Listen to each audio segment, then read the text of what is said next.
Couple new pens to show you today. These are the Darrel Ralph Slimline GoPens. Darrel Ralph is a custom knife maker and also custom pen maker. And I have a bad pen habit. I have a ton of pens, and I saw his and thought, well, geez, of course I need some of those too. So I got a couple of them. These are the Slimline pens, and he also has some larger pens, same size but thicker barrels, which I will compare to in a little bit. Two variations of them. This is a flame titanium, and this is a copper pen with a battle-worn patina with the Punisher skull logo right there. Because these are two different materials, they vary in weight quite a bit. The titanium is nice and light, 1.1 ounces, and the copper pen on my scale weighs in at 1.8 ounces. And you can feel a definite heft difference between the two of these. This one almost feels, dare I say, too heavy, even though they're both pretty small pens. Price-wise on these, I've seen a bit of variation between different websites, anywhere from $95 to $145, so look around.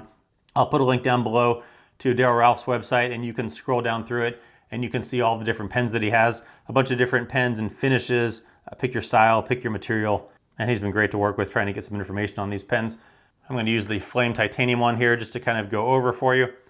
The length on these pens, 5.125 inches. So for me, it's kind of a perfect everyday carry size pen, not too long, not too short. Some bigger pens like the Precision Press pen sticks way far out of the back of my hand. I'll do a size comparison in a bit, but I really like these shorter pens for ease of use. So it's a nice pen, nice size in your hand. Let me give you an idea of size comparison compared to some other pens you may have. This is the Pilot G2, Tough Rider Precision Press pen, Tough Rider Retro Click, Tactile Turn Mover and Shaker pens, Surefire Pen 2. These are the 4 Darrel Ralph pens. This is a Burke MAP pen, RJ Martin pen, and a Fisher Space Bullet pen. For me, you can see a lot of these pens are in this sweet spot here. These slightly over 5-inch pens are the perfect sweet spot for me for carrying. Not too big, not too small. The Bullet pen gets a little bit small. The RJ Martin pen, it's only slightly smaller, but for me, it's just a little bit small. But these are all kind of in this perfect sweet spot for size for me. The mover and the precision press get a little bit long for me, especially if they start sticking far out of your pocket. This is a prototype pocket clip on the precision press, but typically it would stick pretty far out of the pocket. So I like these deep carry pocket clips. Also important that the pocket clips have a good amount of space under them, unlike the Burke pen, which has a really narrow pocket clip there, which doesn't do well for thick pants. Let me go over the construction of the pen for you here. The tip comes off if you are so inclined, and inside that will reveal the refill. And it comes with a Schmidt Megaline P950, M for medium, I believe, and it's black. This is a pressurized refill, I think in the realm of the Fisher Space pens, so it will write in a bunch of different circumstances. Down here on the bottom, there's just a little bit of dimpling, gives just a little bit of extra grip to the pen. It's very comfortable. Going up a little bit, there are some, I don't know what you would call these, fluting or these little ridges here.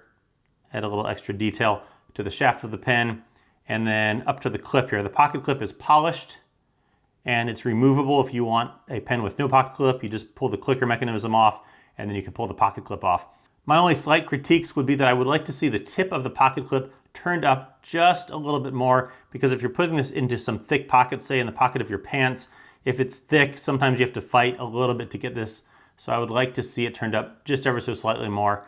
There's a decent amount of space under the clip back here. Maybe that could be ever so slightly more as well, but I think overall it's pretty good. Sometimes you can get some pens like the Burke pen, which really doesn't have enough space under there at all. So I appreciate that there's a decent amount of space under the back of the clip there. The clicker mechanism is a Schmidt clicker. This is a pretty standard clicker that a lot of pens use. Some of the pen manufacturers now, the custom pen manufacturers, are starting to make their own clicker mechanisms, but the Schmidt for the most part has been a tried and true for a long time. A lot of people are using it.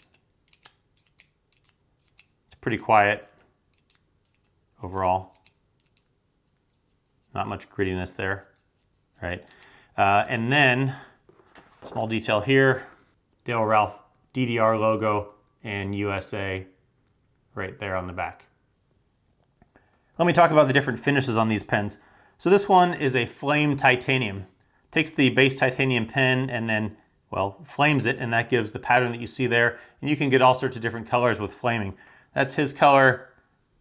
Here's a Tough Rider Retro Click with different color from the flaming. So different ways that can come out. The other one is the copper, and it has the battle-worn forced patina.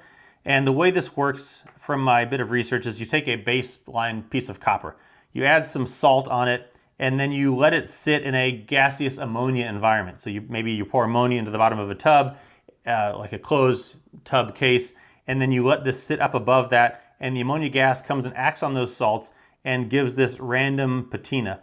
Now, because of the way that's done, the patina, you can't reproduce it the same every time. It's going to be completely different each time. And so there's an example there. Here's another example.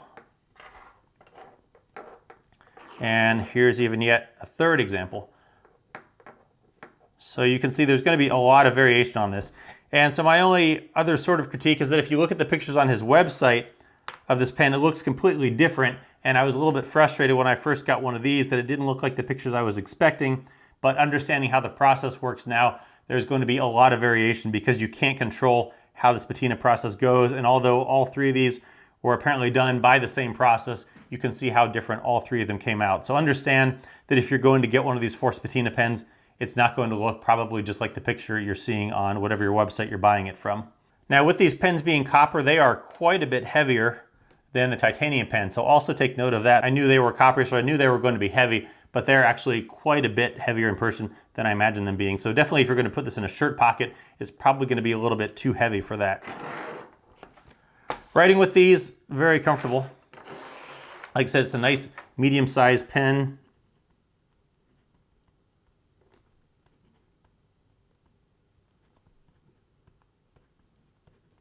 And a nice black, standard black ink. So writing with them is very comfortable. Again, not too long, not too short. I think just the right size for everyday carry.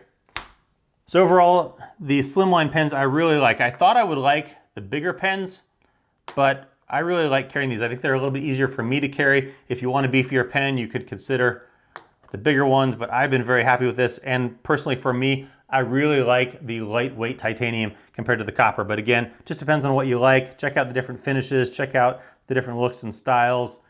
I recommend them. I really like it. I love carrying this pen now. The Darrel Ralph Slimline GoPens.